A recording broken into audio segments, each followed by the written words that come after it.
Hello, elementary teachers. I am going to go through our elementary lesson. We're starting a new curriculum that's called Now That's a Miracle, and we're in Jesus Calms the Storm. So read Mark 4.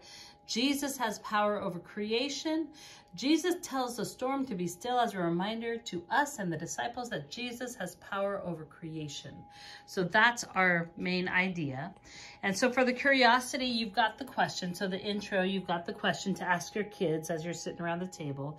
And we decided that the interactive game of Mother May I is a hard game to play when you have a lot of kids, because it just has a lot of kids waiting around for the whole transaction between the Mother May I and moving forward. So we have scrapped that, and we are going to focus on the Bible memorization, the Bible verse memorization.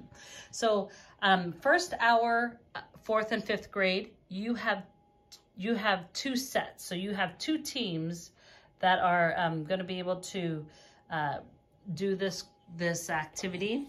And second hour, you've got two sets for each of the tables. 4th girls, 4th boys, 5th girls, 5th boys. And you're going to divide your group into half and see who can get them in order on the table. You could have them run to the whiteboard. You could figure out how to do it. I'll go look in the room and see if I have any clever ideas. But right now they are in exact order. So the whole Bible verse, there's one word on each Post-it, and they're in order. So you can figure out how you want to do this.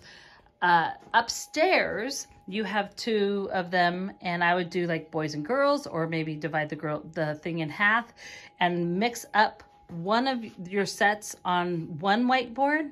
And when you say go, they take one word off the whiteboard and they run across to the other side of the room where the other whiteboard is and put up the words in order. So you have two sets, so you can have two teams that are fighting. Put all of these in a mix on one whiteboard, and when you say go, one group is a pink group, one group is the yellow group, and they go and they put it on the other whiteboard across the way, and you can figure that out. So that is your before you go in to hear the big story, and then we'll hear the big story, and when you come back, your identity is using the whiteboard. Now upstairs, 1st through 3rd, you all have a whiteboard, but 4th and 5th, you don't necessarily. So you're gonna have an 11 by 17 piece of paper that you guys can work on.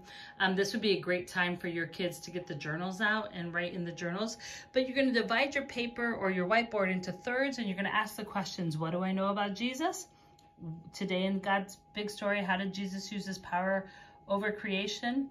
And what does Jesus' power show us about God? So it's kind of those same questions, like what do I learn about God? What do I learn about myself? And how do I live differently? Just a little different. And so they're gonna make columns. I want there to be great discussion about things, and then it'll be free play time. I just wanna point out that your questions for review that you can go through are taped upstairs, 1st through 3rd. They're taped to the whiteboard, so you can go through those questions. And then 4th and 5th graders, you ask what did I learn about God? What did I learn about mankind, and how will I live differently?